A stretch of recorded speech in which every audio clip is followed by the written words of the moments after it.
Luis, una de las tendencias de esta doctrina es que todo el mundo va a ser rico.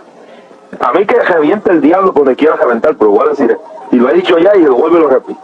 El tío de mi esposa, Manuel Soto, un hombre de Dios, un hombre verdaderamente de Dios, miembro de este ministerio de clamor. Bueno, fue a parar a una de las congregaciones que tienen esta doctrina. Y entonces, según tenemos entendido, pasaron dos cosas. Manuel estaba enfermo, tenía una enfermedad grave, pero como le habían enseñado esta doctrina, no tengo nada, pues mira, no tenía nada. Sin embargo, si yo creo que si a tiempo hubiera atendido esta enfermedad, quizás estuviera con nosotros, pero como no tengo nada, bueno, se fue agravando. Y también le prometieron que iba a ser uno de 15 millonarios que iban a surgir de esa iglesia. Ese es el cielo de ellos. Bueno, él es millonario ahora porque se murió, ¿sabes? Y se murió y se fue con el Señor y ahora está más rico que todos nosotros. Sí, claro. Pero en lo que se referían ellos no era eso. No era dólares. Era dólares. Y Manuel le prometieron ser millonario, rico. Y Manuel se murió y se fue con el Señor. Y yo realmente le doy gracias a Dios porque Manuel está mejor ahora con el Señor que en todo este revolú, esta herejía. Y sinceramente, yo quiero que tú me expliques esta idea de meterle, digamos, a la gente en la mente que todo el mundo va a ser rico, que va a tener un carro costoso, una mansión, que luego convierte en la iglesia completa en ese afán materialista. Tú vas a una de estas iglesias y tú los ves vendiendo Herbalife, los ves vendiendo cadenas, porque venden hasta el diablo. Yo creo que si lo encuentran y lo pueden poner barato a vender, lo venden. Y la iglesia y todo el grupo se convierte en un montón de vendedores. Y la iglesia ya, Luis, no me parece una iglesia, ya parece un centro de mercadeo. Y entonces luego la iglesia empieza a entrar en una serie de espectáculos dramáticos que usan hasta, traen cantantes famosos y usan hasta humo y cuanta basura hay para conseguir dinero. Porque todo el mundo está en esta cosa que se tiene que hacer rico. Y yo pregunto, yo sé que Dios prospera a ciertas personas, yo no dudo, Luis, que hay gente que Dios los hace millonarios, eso lo creo, pero será dentro del propósito de Dios, será posible que todo el mundo va a ser millonario y que todo el mundo va a tener un Mercedes-Benz y que todo cristiano aquí abajo va a tener una mansión aquí abajo y que todo el mundo aquí va a tener una cuenta millonaria y que va a ser rico. Mientras yo creo que el Dios de la gloria quiere prosperar en su medida a cada creyente, pero esto ya no es cuestión de prosperidad, esto es una super prosperidad. ¿Qué dice de esto? Todo el que quiere enriquecerse así rápidamente cae el lazo del diablo. El amor al dinero es la raíz de todos los males. Entonces caen en el lazo del diablo y perecen, fracasan. Satanás quiso seducir a Cristo precisamente con la riqueza y le mostró los reinos del mundo y todo lo que en ellos hay. Le dijo, todo esto te daré si postrado me adorares. Así que ahí Cristo podía hacerse multimillonario con solo doblar la cabeza y la rodilla. Ya está rico el Señor. ¿Entiendes? Luis, déjame decir algo. Perdón que te interrumpa. Esta gente usa ejemplos falsificados, como digamos, yo escuché de uno decir, Pedro era dueño de una flota de barcos.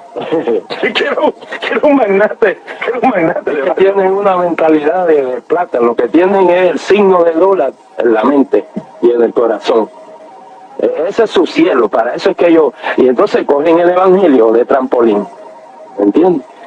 Para ellos enriquecerse, porque hay muchísimos libros de cómo hacerte rico, de autores evangélicos, cómo ser rico, ¿no? Y le dan las fórmulas ahí al lector, y el lector lee todas las fórmulas, pero se queda pobre. El que se hace rico es el que escribió el libro. Que vende el libro. Y por eso todo el mundo quiere ser rico. Entonces te vende 1 millón de libros a 5 pesos cada uno. Y el 5 millones. Entonces se queda pobre. Y también, te note bien que muchos de estos, yo no señalo a nadie en específico, pues alguna de esta gente que están hablando de estos métodos, pues mire, vienen y te producen un producto y te dicen, mira, yo te voy a hacer rico con este producto. Pero lo que no le dicen a la gente es que 1% de lo que tú estás vendiendo va al bolsillo de ellos. Sí, claro. Yo conocí al hermano Robert Letorno. Ese hermano, cuando los automóviles empezaron a salir en la década del 20, pues él fue de los pioneros en el silenciador, en el muffler, silenciando las explosiones del motor. Entonces él le prestaron un patio para que trabajara, y allí se metía debajo del automóvil y arreglaba un poco para que no sonara tanto, ¿no?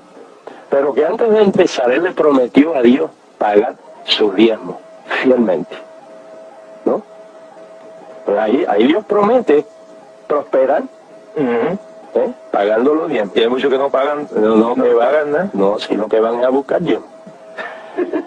Entonces, Dios lo empezó a bendecir y lo empezó a prosperar. Entonces, el patio se le llenó de trabajo. Y ya no podía atenderlo ahí, buscó otro patio. Entonces ya pudo comprar un patio, él, y siguió trabajando. Y Dios prosperándolo. Y según Dios lo prosperó, entonces le dijo al Señor, Señor, yo en vez del diezmo te voy a dar el 20%. Y siguió dando el 20% y Dios lo siguió prosperando. Y ya el trabajo no le cabía, tuvo que comprar otro lote más grande, fabricar una nave grande, y Dios lo siguió prosperando y subió al 30%. Y siguió el negocio. Subió el 40%. Cuando subió el 40%, dándole a Dios, de lo que Dios le daba, claro, pues entonces Dios le dio inventiva. Y el hermano Roberto Letorno fue el inventor de ese equipo pesado, Letorno, de mover montaña y abrir camino y todo eso. Fue el inventor. Entonces él empezó a montar factorías en Estados Unidos, de costa a costa. Y él siguió prosperando y siguió aumentando. Y daba el 50, y daba el 60. Compró miles y miles de acres de terreno en África y en el Perú. Y fabricó casas, escuelas, hospitales, mandó misioneros, mandó maestros. Tremendo, medicina, médicos. Entonces yo lo conocí, yo tuve la oportunidad de conocerle y estrechar su mano. Cuando él daba de su ingreso el 90% para Dios, y él se quedaba con el diezmo. El diezmo que se quedaba era bastante grande. Bueno, pero ¿cómo empezó? Pero hay lo que digo, que según Dios lo fue prosperando, él fue aumentando. Claro. Y él se hizo multimillonario, ¿no? Pero ¿cómo fue? Trabajando. No con una ilusión de que voy a ser rico y embrollándote y no paga. Y dice la palabra, y apareció el mazo de billetes. Ahí mismo. Así que Dios lo prosperó, pero trabajando. Y pagando diezmo. Y dando el 20, 20, el 30 y el 90%. Y que según fue la bendición viniendo, él daba.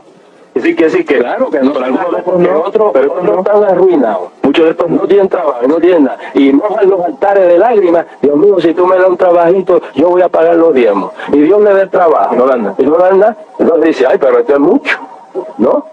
Pero él cumplió con Dios. Y según Dios lo iba a bendecir. Según Dios lo bendecía, él daba. Y según él daba, Dios lo bendecía más. Con eso trabaja. Pero algunos de estos ni dan ni... No, y esa es la única persona que yo he conocido. Algunos de estos en la teoría, dame, pero no dan nada. La única persona debajo del sol que yo he conocido que ha estado justificada a quedarse con los diezmos, porque daba el 90%. Y quien quiera quedarse con el diezmo, que dé el 90%. Pero, y si no da ni el diezmo ni el 90%, es ladrón, dice la Biblia. Así es, Luis.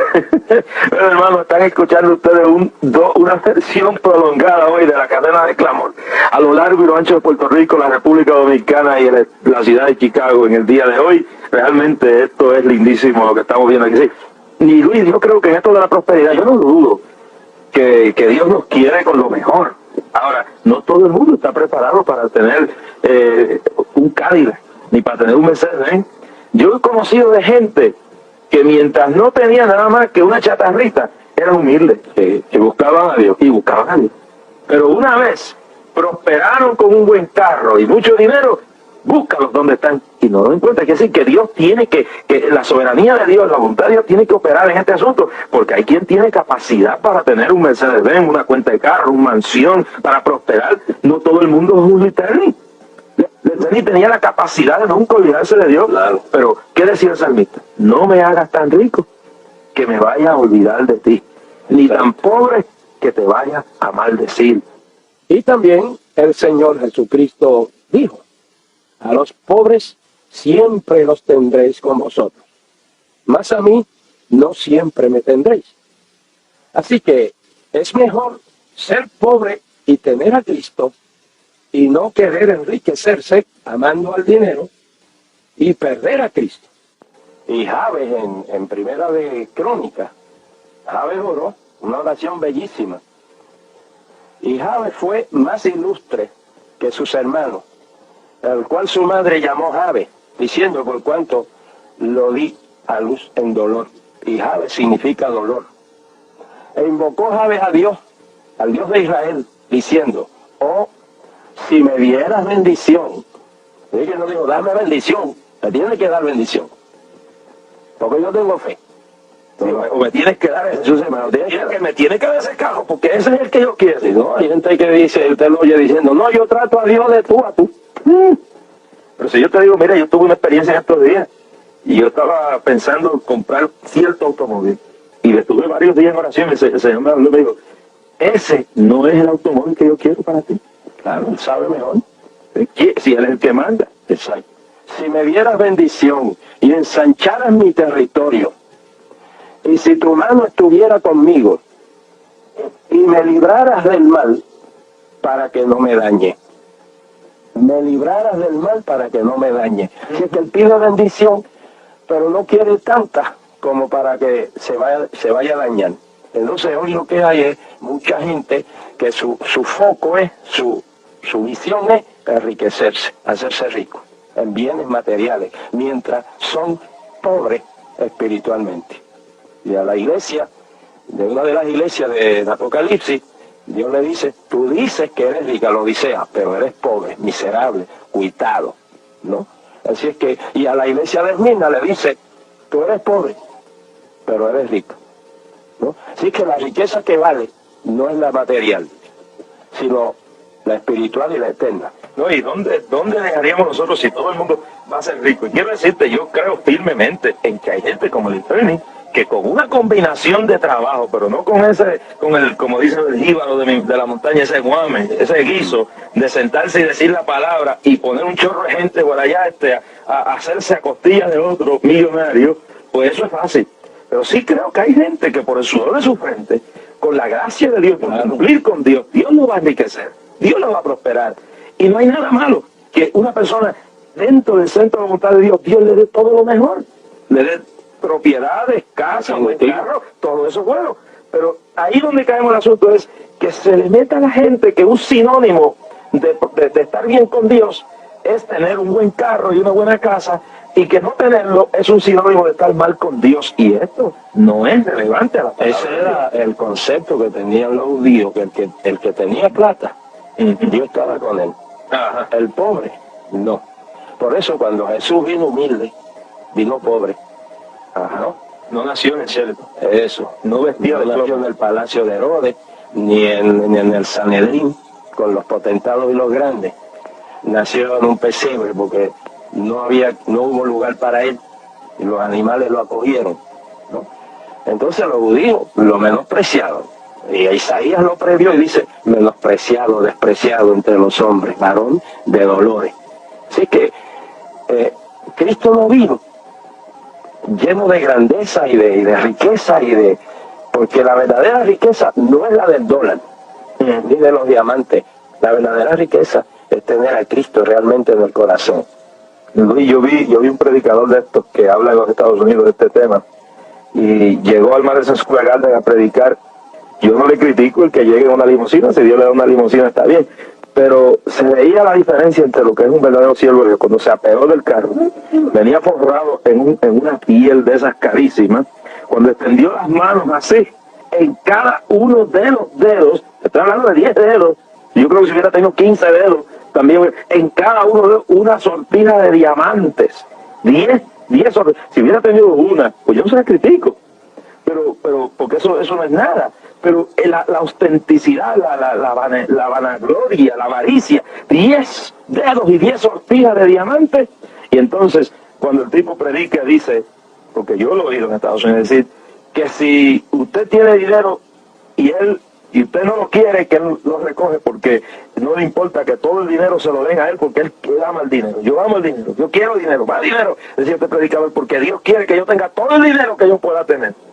Entonces, decía que si el mismo diablo él tenía que recibirle el dinero, se lo recibía, porque Dios quería que él tuviera el dinero. Así que hay una cosa, que no hay principios. Sí, el que le daba el dinero era el diablo. aunque él predicara el evangelio, su tipo de evangelio, pero quien le daba el dinero era Satanás. Y él tiene que vestir así y tener todos esos diamantes en cada dedo. Y cualquier día sale con 3 manos, en vez de 2. Se pone una plástica para ponerle 5 más. Porque ese es el evangelio de él, esa es la predicación de él. Entonces él tiene que dar el ejemplo de prosperidad. Ahí es. Sí. Entonces tiene que presentarse así para que los incautos, los bobos, le den el dinero a él para él seguir enriqueciéndose. Porque si va a decir que él cree en la prosperidad y está hecho un guiñapo, no, él tiene que hacerlo así para dar la impresión de que la gente pues lo crea. Ahora, Jesús, ¿cómo vino Jesús? Él dijo, aprended de mí que soy manso y humilde de corazón y hallaréis descanso para vuestras almas, ¿no? Así es que ese es otro evangelio. Pablo habla a los Gálatas de otro evangelio, de un evangelio diferente. Y hace como 3 meses yo me puse a hacer una listita de la clase de evangelio que hay hoy. Y conté así ligero, sin detenerme mucho, 40 clases de evangelio que hoy se está predicando. Así que esto de ahora, pues ya lo había previsto Pedro, Judas Y todo y todos los apóstoles.